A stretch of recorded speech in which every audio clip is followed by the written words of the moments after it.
see, here is the blue monkey. Here is the Acme satellite. Aho, everyone. For you, it is Monday. For me, it is still the 19th, Sunday. And we're gonna go over a few little things before I take my Indian ass off to bed.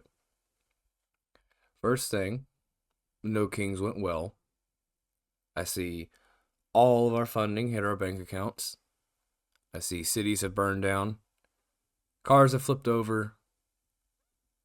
And criminals are now running the streets. We did it, everyone. The conservatives are crying. We did it. Anyways, so we're going to do a little bit of coverage on this. Thanks to PBS for being PBS in general. But we're going to cover this real quick, and we're going to break off into a few other things. So let's start with this now. Good evening. I'm Allie Rogan. John Yang is away.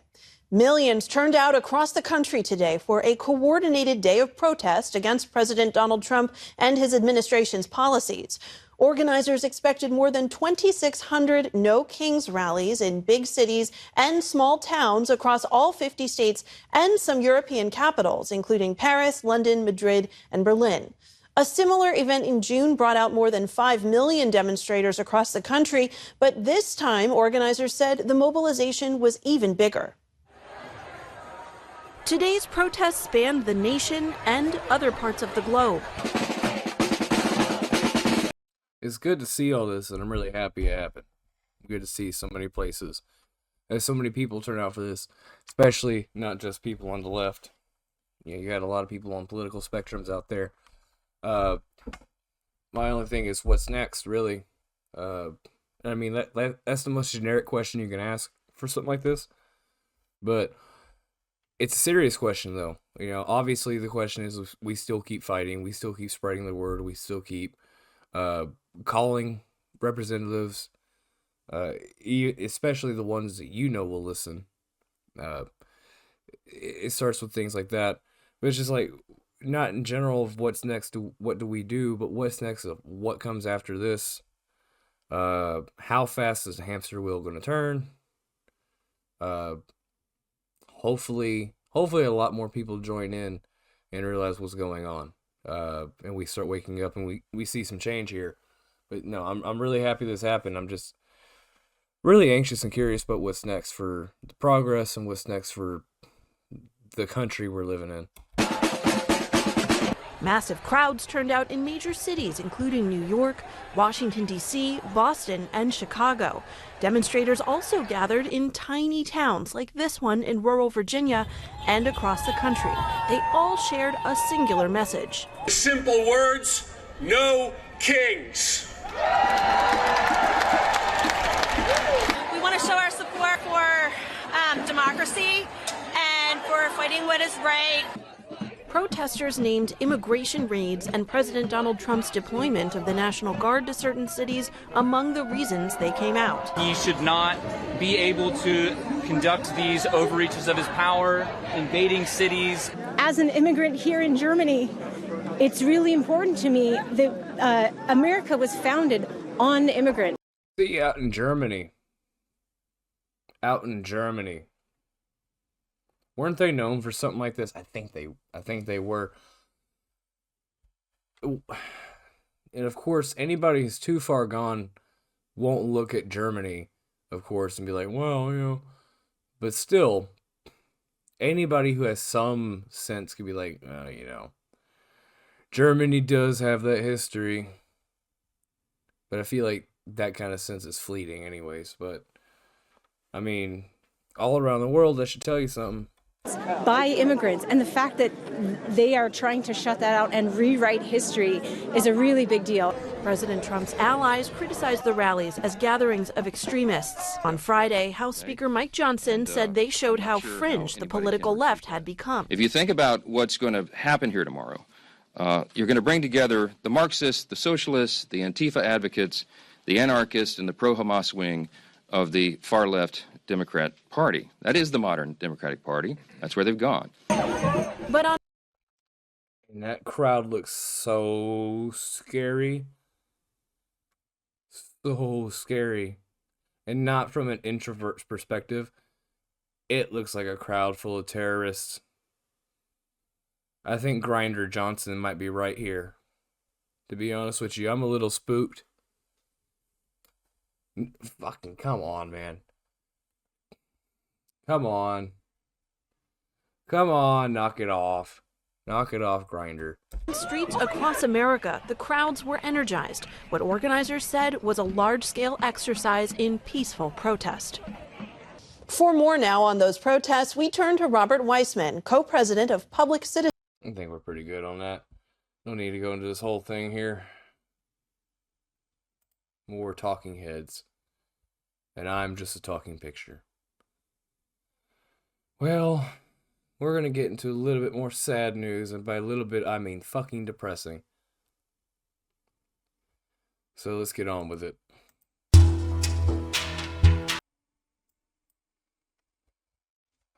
So, in depressing news, Israel strikes targets in Gaza, suspends aid after accusing Hamas of violating ceasefire.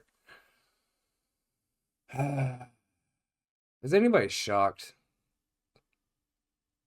I honestly, when I read this sigh, I heard a giant collective sigh. The same time I read it. Could have been my ancestors. Could have been the fans in my house. Who knows? We'll find out, but Jesus Christ. What a shock, right? Who knew? Who fucking knew Israel was gonna do this again?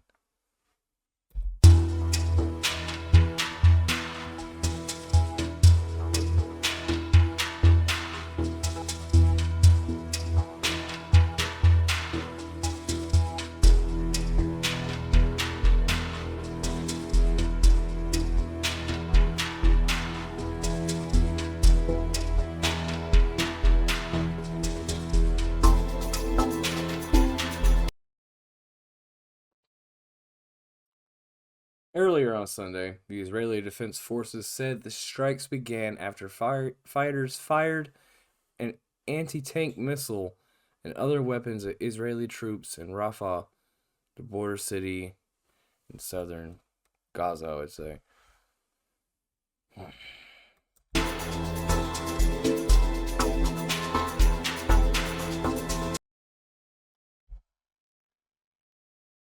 So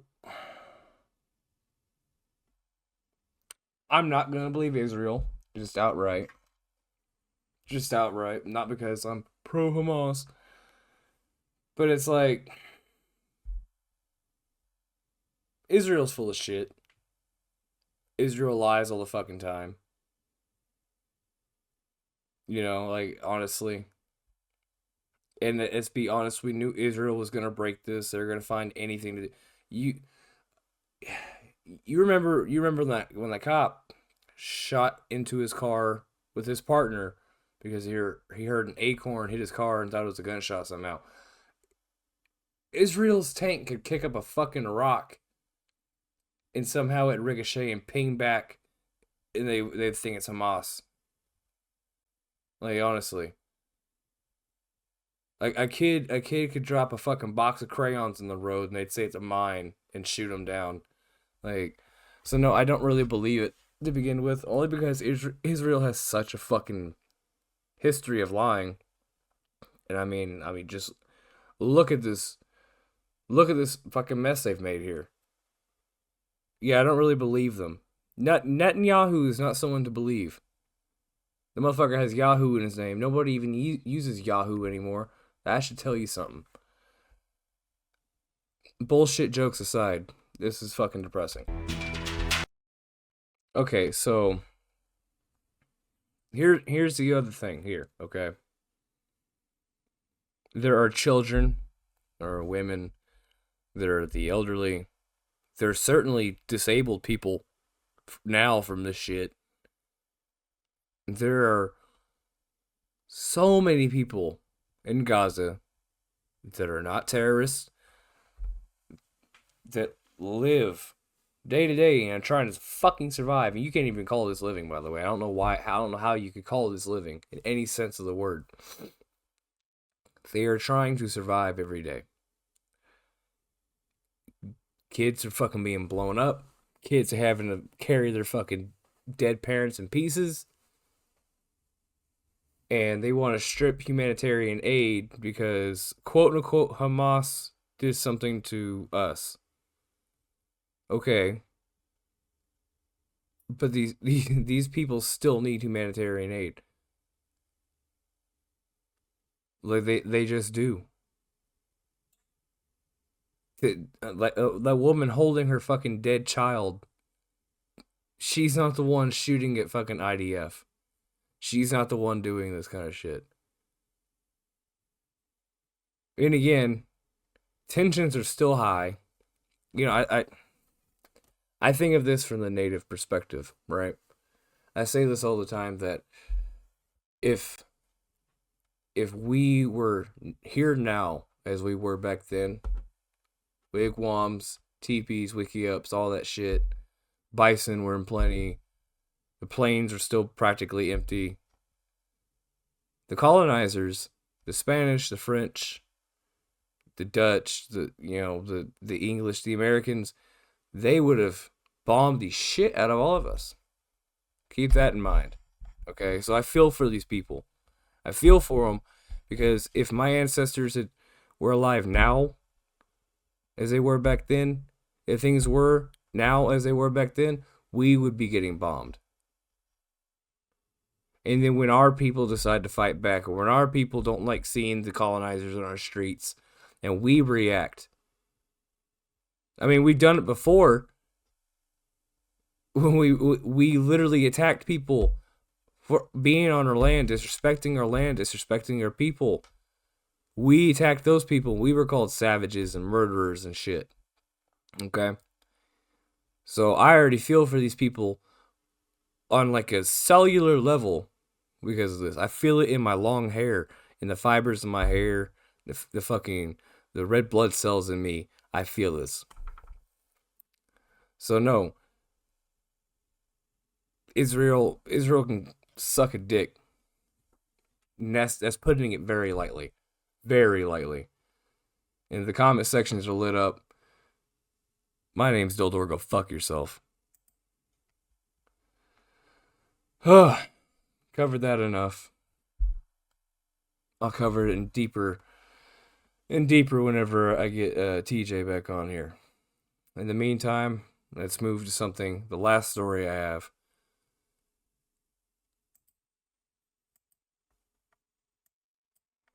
It truly feels like we are in a weird time. We've watched all these heist movies. We've watched all these robbery movies. And here we are. We have a jewelry heist in front of us. And this man's going to tell us what we saw. And then we'll see some Forbes forensic bullshit where they put some bad music in the background and make you read it. Reading's good. I'm not going to read it off for you unless I need to. So let's carry on. I had a group with me behind me, like I was back walking, yeah, and we heard like some white noises, like somebody stomping on the window, and I just like trying to figure out what happening when I saw the museum staff going to that noise, and then they did like turn around like real quick, and they start running and saying, get out, evacuate. And nobody knew what happened. Like we heard the sounds and we didn't have no clue that it was a robbery. Hey, man, it happened that quick. Alright, so with that little bit of detail here, let's go on to see what Forbes tells us with awful music that I'm going to mute this time. What is with the audio on these videos? Is France against having fucking good audio here? The first video's on my right and this one's on my left? Gee, come on, y'all. I don't know about 11 Alive, but I know Forbes got plenty of money to fix their audio issues. Damn. Anyways. I ain't even gonna full screen this.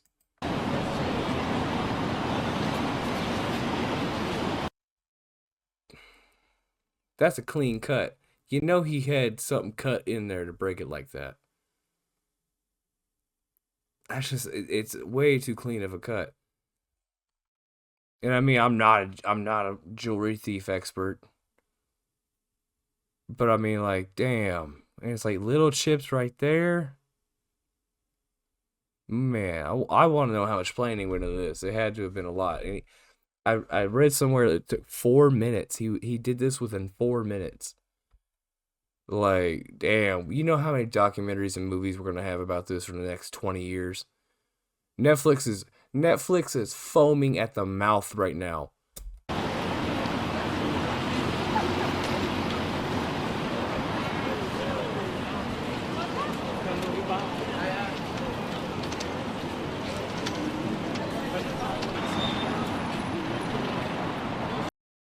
Man, that is one tedious ass task. He's just gonna sit there and brush that entire ass window. Let's see what else he's doing. It looks like it changes here for a second.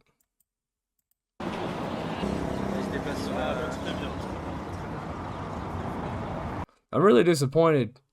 You know, you see all these French police and not one fucking cigarette. Not beret, not a baguette, not even like a weird mustache. I'm severely disappointed. This is how they present themselves to the world? The non-stereotype? Don't they know America still exists as a country for a little bit? We're still here. We're still ignorant.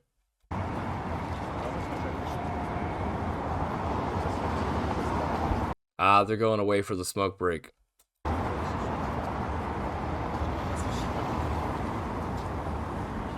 That's insane. I know Larry Lawton's going to make a video about this.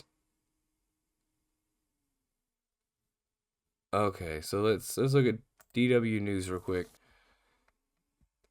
By the way, for anybody who doesn't know, European news, far superior when it comes to shit. Far superior. Look at CNN, look at Fox, look at News Nation, look at Newsmax, look at MSNBC, okay? And then go watch some European news. In English. If you're like me, you don't know very many European languages. But, you know, whatever, man. Promise you, it is good shit. Good shit. The world-famous Louvre Museum in Paris has closed after a robbery.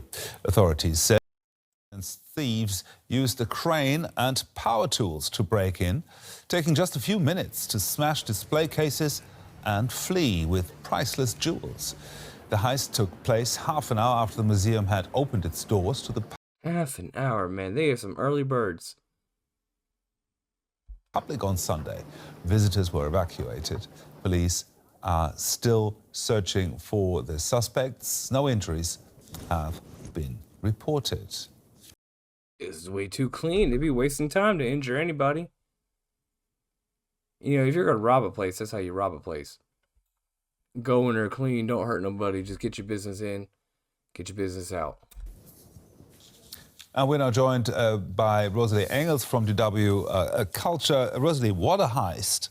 How could such a bold robbery just happen in broad daylight? Amazing they got all those people to stand still just for this new news broadcast. My neck would be so tired if I was that lady in the background. Good on them for being good sports. Despite this tight security. Yeah, so it seems the robbers actually took advantage of a construction site that was happening in this area to access the building quickly and quietly. Mm-hmm. While we don't really know the exact security protocol of a museum. Oh, Napoleon's going to be so pissed. Oh, somebody better go tap on that casket, let him know. Like the Louvre, for security reasons, it is, of course, likely that they would have things such as motion detectors, surveillance cameras, reinforced glass around the objects, and also guards to guard the pieces, especially with these very high-value objects. Yeah, you would think they would, yeah. However, as with anything, there can always be weak spots, and especially when there are sort of temporary changes, such as renovations or constructions, that makes those things especially vulnerable. Or just a slick-ass thief. Man, You know, I was just riffing on the Italian Job. That there's a movie called The Italian Job. It's a Jason Statham movie. Really corny heist movie. I mean, I was in my junior year watching it like at the end of the year, end of the semester, whatever. And at the age of 16, 17, I was able to break down every single stereotype in one of these movies, and it was awful. But anyways, these motherfuckers are slicker than cum on a gold tooth, bro. How?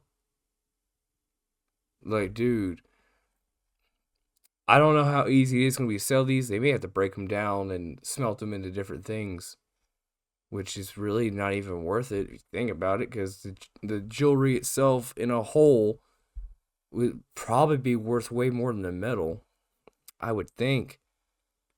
You know, just from being what it is, Napoleon's jewelry apparently.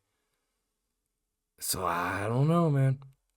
And if it's just jewels, not jewelry, if it's just jewels, like it probably is, I mean, really not much you can do with it besides sell it. And I don't know, man. You'd probably have to wait a cool minute, because like that, you know, the fence is gonna take some of that money, and it's gonna take them a while to move it, because that thing is hot. Oh yeah, I mean hot. It can get sold, but it's gonna be a minute. Vulnerable. And then there's also been reports of understaffing in the security guard realm. So that's never good and creates further vulnerabilities. Definitely not a good idea. Now, tell us more about the jewels. They were from the Napoleon and Empress Eugenie collection. That sounds intriguing. Yeah, so we don't have an official statement yet of what exactly has been stolen, but we know that it is 9 pieces from this jewelry collection. And there are some reports that they include a very valuable necklace, a brooch, and perhaps an emerald crown, which was later found discarded outside this museum. Yeah, see, I think the jewelry as a whole would probably be way more in value than just the metal and the jewels alone. Good luck, dude. I mean, hopefully they had a plan, because they had such a smooth plan here to get in, get the stuff, and get out without being seen, caught, or whatever, immediately at least. But like, if they had that much of a plan before to get in, get out, hopefully they got already a set plan to sell it and get rid of it and make their money worth. Man, this is like some French GTA shit. There's like a French Lester somewhere. Instead of a regular cane, he's got a baguette for a cane. Going back to the baguette well. This has not been confirmed by the Louvre, but these are some reports that are going around. Other significant pieces housed in this Apollo gallery is a 140-carat huge diamond, which... Dear God, that thing is ugly. You can't tell me Napoleon wasn't a little gay to want that. Just a little.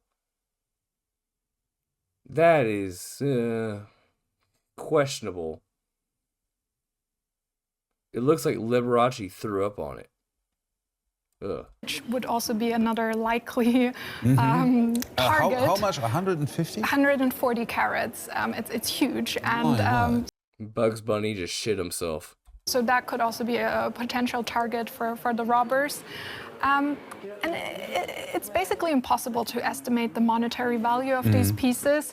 But of course, the cultural significance is immeasurable, and this is a huge loss to the Louvre and the French state. I mean, I can imagine that a diamond this big, it's not easy to sell, is it? Or these other pieces, who buys them? Yeah, so at this point, we don't know who's behind the robbery. We don't know whether it was commissioned or any of those details, so it is hard to say. But what we do know that in general with these black market pieces, it's incredibly difficult to sell because they're instantly recognizable, they're well documented and very unique. So those kinds of things, you can't really sell them well. Called it. Called it.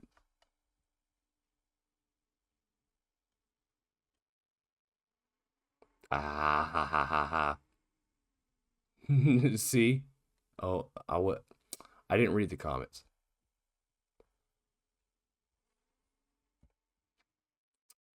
Well, good morning.